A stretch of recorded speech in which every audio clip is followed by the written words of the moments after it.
Hindi class में आपका स्वागत है बच्चों। आज हम सूरदास जी का विनय शीर्षक पढ़ेंगे, उसकी व्याख्या को जानेंगे। इससे पहले हम आपको सूरदास जी का जीवन परिचय करने को दे चुके हैं, वो आपने कर लिया होगा। अब आगे हम पढ़ते हैं विनय। ठीक है, चलिए इसकी व्याख्या को हम देखते हैं। विनय यानी प्रार्थना करना, विनय करना। ठीक है, विनय यानी प्रार्थना करना। अब के राख लेहु भगवान, हो अनाथ बैठो द्रुम डरिया पारद सादे बाण।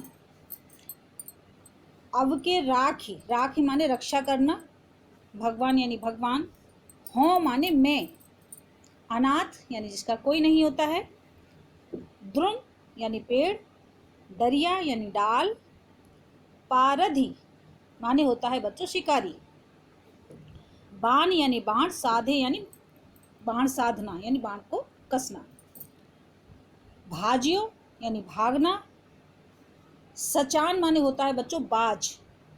ठीक है, दुह भांत यानी दोनों तरह से, उबारना यानी बचाना, प्राण माने प्राण, सुमिरत यानी स्मरण करना या ध्यान करना, अहि माने होता है सर्प, डसे यानी डसना, पारधी माने वही शिकारी, संधान यानी धनुष पर चढ़ा हुआ बाण, कृपा निधान यानी कृपा के सागर। तो चलिए इसकी व्याख्या देखते हैं। सबसे पहले हम क्या लिखेंगे, इसका संदर्भ देखते हैं कि प्रस्तुत पद्यांश हमारी पाठ्य पुस्तक हिंदी के पद से विनय नामक शीर्षक से लिया गया है और जिसके कवि सूरदास जी हैं। प्रसंग में क्या लिखेंगे कि इस पद के माध्यम से सूरदास जी ने भगवान श्री कृष्ण से अपनी रक्षा की प्रार्थना की है, अपने उद्धार की प्रार्थना की है। तो चलो देखते हैं, व्याख्या देखेंगे। अब के राख ले हो भगवान, हो अनाथ बैठो द्रुम डरिया पारिद सादे बाण। सूरदास जी अपने आराध्य भगवान श्री कृष्ण से प्रार्थना करते हुए कहते हैं कि हे भगवान, इस बार आप मेरी रक्षा कर लीजिए, इस बार मेरी आप रक्षा कीजिए। हो माने मैं अनाथ जीवात्मा रूपी पक्षी, पक्षी को किसका रूप दिया है बच्चों, जीवात्मा का। मैं जीवात्मा रूपी पक्षी संसार रूपी डाल पर बैठा हुआ हूँ। डाल किसको बताया है, इस संसार को। ठीक है, तो मैं अनाथ जीवात्मा रूपी पक्षी इस संसार रूपी वृक्ष की डाल पर बैठा हुआ हूँ और मुझे मारने के लिए शिकारी किसको बताया है, माया रूप, जो सांसारिक मोह माया होती है उसको शिकारी बताया। तो मुझे मारने के लिए माया रूपी शिकारी ने अपना बाण किसको बताया है, अविद्या रूपी बाण तान लिया है। मुझे मारने के लिए माया रूपी शिकारी ने अपना अविद्या रूपी बाण तान लिया है। ताके डर में भाजियो चाहत ऊपर ढिक्यो सचान। उसके डर से, किसके डर से, उस बाण के, जो बाण साध रखा है उसने, शिकारी ने, उस शिकारी के बाण के डर से मैं ऊपर की ओर भागना चाहता हूँ, यानी मैं इससे बचना चाहता हूँ। लेकिन होता क्या है, ऊपर ढुक्यो सचान, सचान माने मुझको पकड़ने के लिए, सचान यानी अहंकार रूपी बाज बैठा हुआ है। बाज किसको बताया है, अहंकार, जो व्यक्ति के अंदर अहंकार होता है उसको बाज बता दिया गया। तो मैं उसके डर से ऊपर की ओर भागना चाहता हूँ, यानी इस संसार सागर से भागना चाहता हूँ, लेकिन अहंकार रूपी बाज मुझे पकड़ने के लिए वहां पर भी बैठा हुआ है। दुह भांत दुख भयो आन, यह कौन उबारे प्राण। इस प्रकार मैं दोनों ही तरफ से फंसा हुआ हूँ, दोनों ही तरफ से मुझ पर विपत्ति आ गई है, परेशानी आ गई है, दुख आ पड़ा है। ऐसी स्थिति में आपके सिवा मेरे प्राणों की रक्षा कौन कर सकता है, मेरे प्राणों को कौन उबार सकता है, कौन रक्षा कर सकता है। सुमिरत ही अहि डस्यो पारधी कर छूट्यो संधान। सुमिरत यानी स्मरण करना, ऐसा वो जो जीवात्मा रूपी जो पक्षी है वो ऐसा स्मरण ही कर रहा था, यानी भगवान का ध्यान ही कर रहा था कि ज्ञान रूपी सर्प ने, आही माने सर्प, ज्ञान रूपी सर्प ने उस शिकारी को आकर डस लिया। कर छूटे संधान, और शिकारी के हाथ में क्या था बच्चों? बाण। ठीक है, तो ऐसा वो जीवात्मा रूपी पक्षी भगवान का स्मरण कर ही रहा था कि ज्ञान रूपी सर्प ने आकर उसे डस लिया और उसके हाथ में जो बाण सदा हुआ था वो उसके हाथ से छूट गया। सूरदास सर लगे सचा नहीं, जय जय कृपा निधान। सूरदास कवि कहते हैं कि इस प्रकार जब उसके हाथ, शिकारी के हाथ से जब बाण छूट गया तो वो बाण कहाँ जाकर लगा? उस बाज के। तो इस तरह से वो शिकारी भी मर गया और वो बाज भी मर गया। तो सूरदास सर लगे और सचा नहीं, जय जय कृपा निधान। सूरदास कवि कहते हैं इस तरह से वो जो बाण था वो अहंकार रूपी जो बाज था उसके लग गया, इस तरह से बाज भी मर गया और शिकारी मर गया।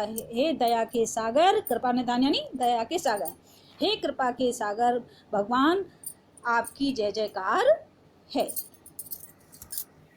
इसमें बच्चों ब्रज भाषा का प्रयोग किया गया है, अलंकार इसमें रूपक है, अतिशयोक्ति है ना।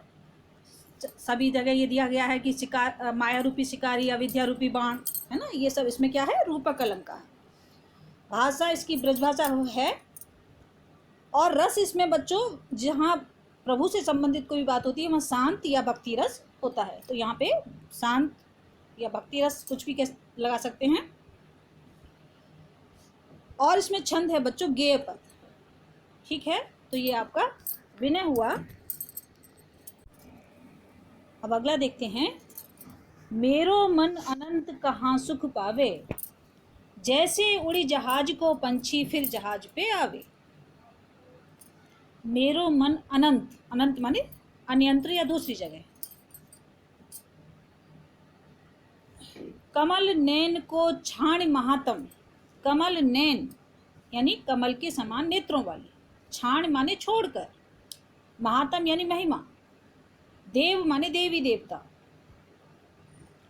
परम गंग यानी अत्यंत पवित्र गंगा, दुर्मति यानी मूर्ख या बुरी बुद्धि वाला, कूप यानी कुआं, और खनावे का मतलब होता है बच्चों खोदना। ठीक है, खोदना। मधुकर यानी भौरा, अंबुज कमल, करील फल, करील फल मतलब होता है बच्चों कड़वा फल, करेला कह सकते हैं। भावे यानी अच्छा लगना।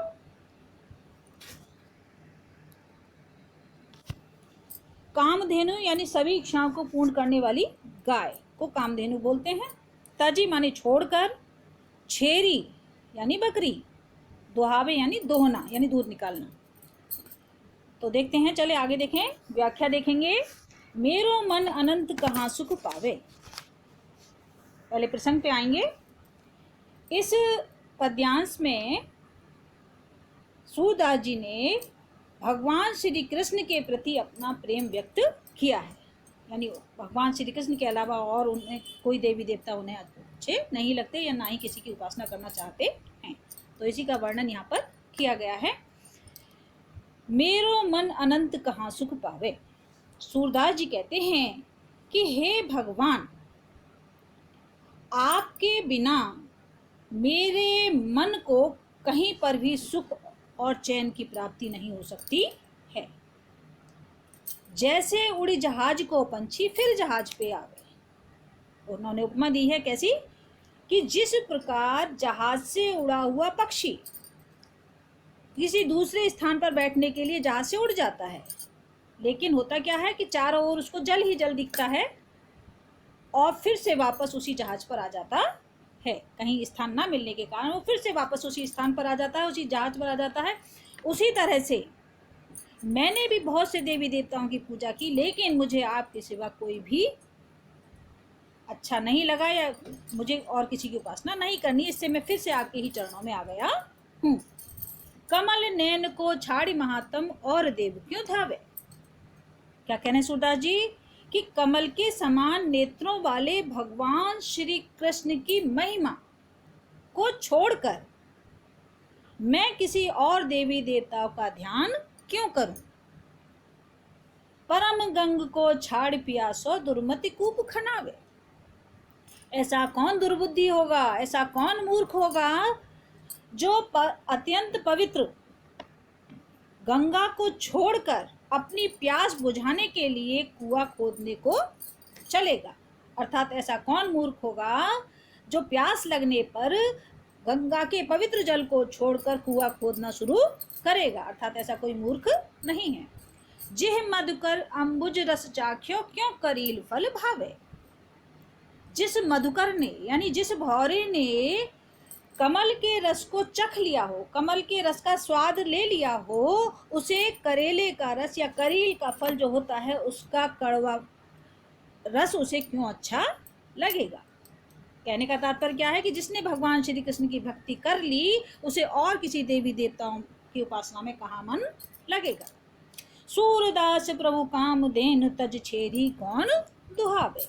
सूरदास कवि कहते हैं कि सभी कामनाओं को पूर्ण करने वाली कामधेनु, जिस कामधेनु गाय जिसके पास है, तो ऐसी कामधेनु गाय को छोड़कर ऐसा कौन है जो बकरी को दुहेगा, अर्थात बकरी के दूध को दुहकर पिएगा। कहने का मतलब ये है, क्या कहना चाहते हैं सूरदास जी? सूरदास जी कहते हैं कि आप जैसे, यानी भगवान से कहने भगवान श्री कृष्ण कि आप जैसे परम महिमाशाली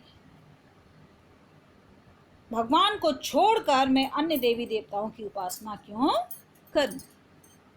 तो इसमें भी बच्चों वही है, मैं आपको बता चुकी हूँ। इसमें भाषा ब्रज भाषा है, रस इसमें शांत और भक्ति है। चलिए आज इतना ही, आगे कल पढ़ाते हैं।